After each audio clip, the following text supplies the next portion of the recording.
BIONICLE, Raid on Vulcanus. Written by Greg Farshti. Recording by Tory. Chapter 1.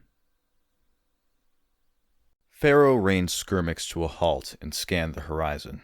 Little was moving on the sands of Barra Magna this day. Here and there, a Zest crawled out of the sand in search of a meal. Scavenger birds wheeled in the sky, waiting for something to drop from the heat. The emptiness of the desert was no surprise. It was high sun, and only lunatics and fools would be out in this heat. But the armored warrior was neither crazy nor stupid. Pharaoh had a job to do. Any rider or caravan forced to travel at this time of day would be moving slowly, too slowly to evade a determined hunter. He checked his weaponry. His blade was scored by sand and carried the scars of hundreds of battles, but it was still razor sharp. He had found it in the ruins of a Glatorian training arena a long time back. With luck, today it would help him in another successful hunt. His rock steed growled. It didn't like to stand still. Its body was designed to be self-cooling, but only if it kept on the move. Pharaoh was about to spur on his mount when Skirmix began shaking its head and snapping its jaws together. The animal sensed prey.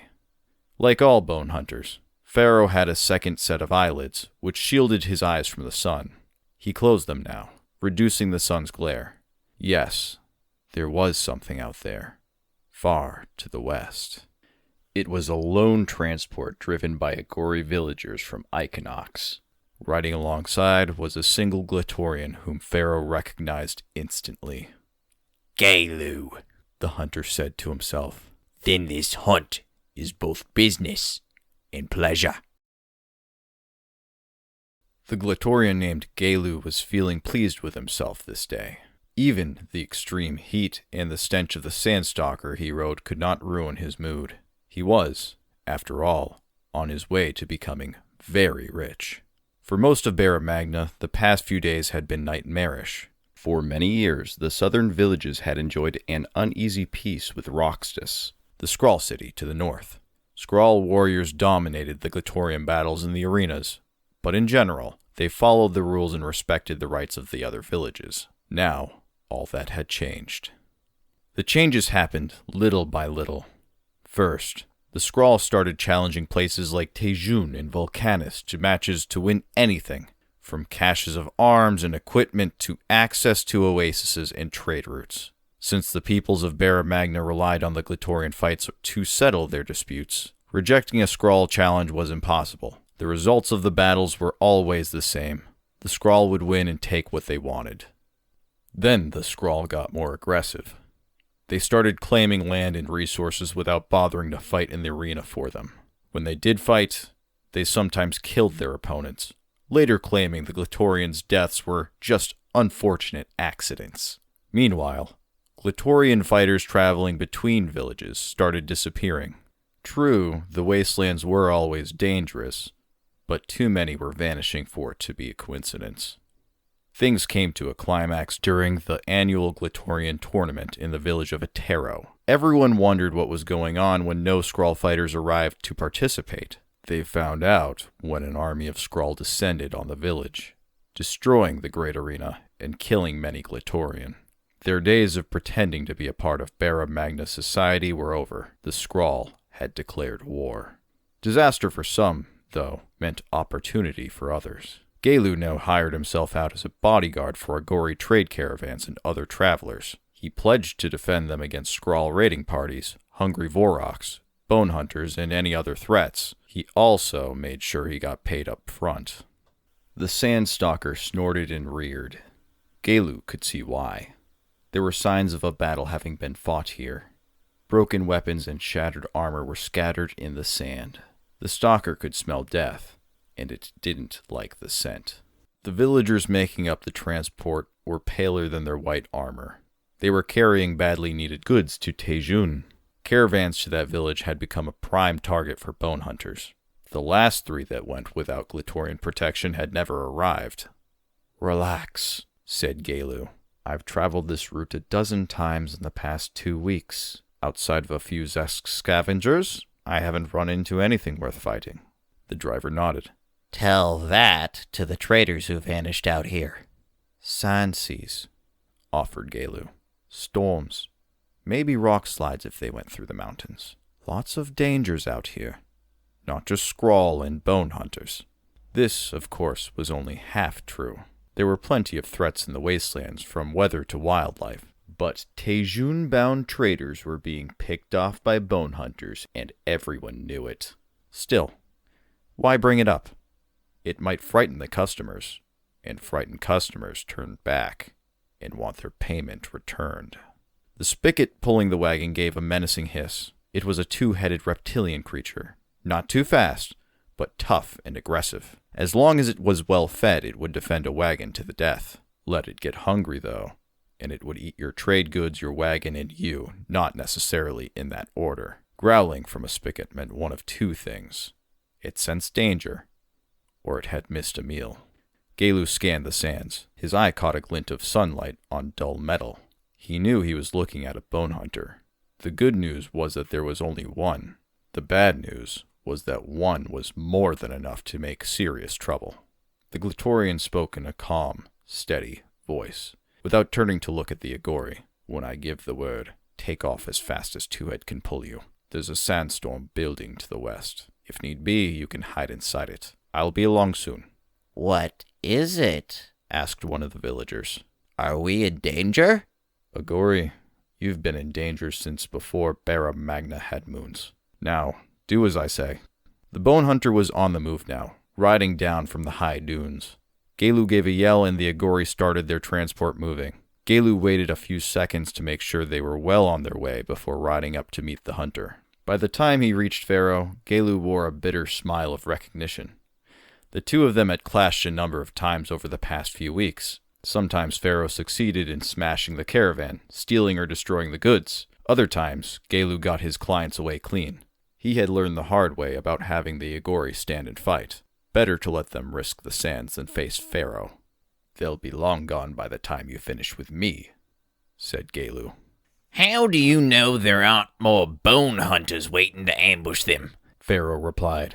Galu laughed. They're carrying a small fortune in food, spare parts, and whatever else they can trade in Tejun, and you don't like to share. Pharaoh suddenly swung his blade. Galu ducked just before it took his head off. Skirmix snapped its jaws, trying to get at Galu's sandstalker, but the stalker backed away and kicked. Its hoof struck Skirmix in the left knee, and the creature lurched. Pharaoh had to drop his guard in order to grab onto the reins. Galu hit him in the side with the flat of his ice blade, sending him tumbling off Skirmix. But Pharaoh rolled on impact and came up on his feet. He aimed his Thornax launcher right at Galu. Get down! Pharaoh snarled. Galu slipped down to the sand and faced Pharaoh. Now toss your launcher far away, said the bone hunter, his own launcher never wavering. Not seeing any other choice, Galu hurled his launcher to the side. He still had his ice blade. To his surprise, Pharaoh did the same. The two faced each other, armed only with swords. Pharaoh struck first and fast, driving Galu back with a series of hard strikes.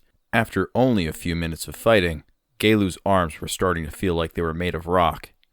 The heat was getting to him. He had to finish this blade fight fast, or he was the one who would be finished. Sensing his opponent's weakness, Pharaoh bore down. He wasn't going to give Galu time to recover. He forced the Glatorian back, and back again. Then Galu unexpectedly ducked and kicked up his legs. He caught Pharaoh in the midsection and propelled him into the air.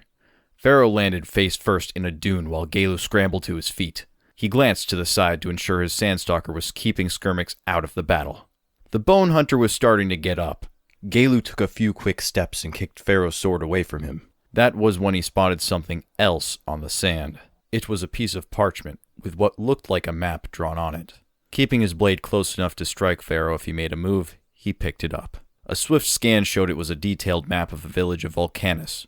There were a series of dates down the side, with a number beside each. What is this? Asked Galu. Go to the sandbog, Pharaoh spat. I'm not telling you anything. Galu snatched up his Thornax launcher and aimed it towards Skirmix. Want to walk home? Pharaoh looked at his mount, then back at Galu. His expression was as cold as Equinox ice. If I have to. Galu frowned. It was said that a bone hunter's jaws could clamp shut tighter than a rock dragon's on a meal. If Pharaoh didn't want to talk, he wasn't going to.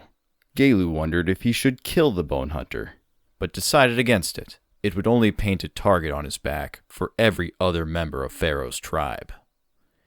Galu got back on his sandstalker. He fired a thorn axe above Skirmix's head and one right in front of his nose. The beast backed off a half-dozen paces. Then Galu urged his mount forward. The sandstalker stepped on Pharaoh's launcher, producing a very satisfying crunch. "You might want to start learning to share," said Galu as he rode away. By the time he caught up to the transport, it was in pretty bad shape. A small band of Zesk had appeared out of the sand and made off with more than half of its contents before the Agori villagers could scare them off. They grumbled about being left to defend themselves. Galu reminded them that bone hunters don't scare as easily as Zesk. Pharaoh wouldn't have left them anything, including their lives. The remaining ride to Tejun was uneventful and gave Galu time to study the map he had taken from Pharaoh. It seemed strange. For one thing, bone hunters usually wrote in their own language, which was different from Agori. It would be almost impossible for an outsider to read. Once or twice he had seen a hunter carrying something with scrawl markings on it, most likely found when riding around the northern wastes near Roxtus. Bone hunters wouldn't be stupid enough to attack the fierce scrawl warriors, but weren't above looting dead ones. The notes scrawled on the map, however, were in perfect Agori. It was more than just a standard map of how to get to and from Vulcanus. Each outer wall was marked, along with every other defense the village had in place. Galu had been to the village a week before, and there were things on this chart that hadn't been there then. This had to be a brand new document, but how did it get in the hands of a bone hunter? Galu was still pondering these questions as he walked the streets of Tejun. The village consisted of a single massive structure beneath which were a series of small, crudely made shelters. Tejun was located on top of an oasis, so water was never an issue for the residents. For everything else, they relied on trade. With the bone hunters' interference in recent months, the villagers were hurting. Even the small amount of goods in the Equinox transport was welcome. Galu spotted Matus, an Agori from his village. Matus was a Glatorian trainer and promoter. He traveled Barra Magna looking for good fighters and set up matches between villages. For him, Tejun was now the place to be. "Never saw anything like it," he said to Galu. "These people need everything. Food, tools, spare parts, you name it. And they're willing to take challenges to get them.